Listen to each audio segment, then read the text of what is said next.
bentornati a Hypercam e alla mia stazione.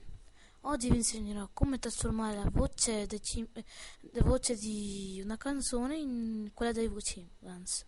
Per la prima cosa installate questo programma che vi do nella descrizione. Allora, Audacity, ecco, scriviamo prima, scaricate e qua cliccate e lo installate.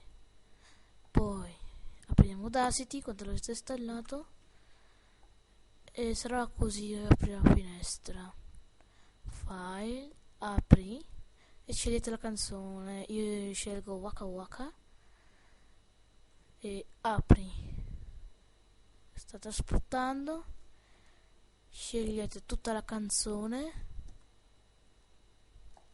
e effetti, cambio intonazione e 60 scriviamo, mi raccomando scrivete così, né? Poi ok, intonazione e vedete come si verrà la canzone.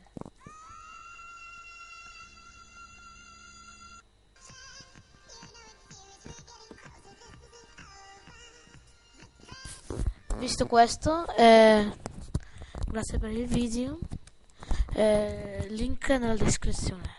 Ciao a tutti e grazie per il video.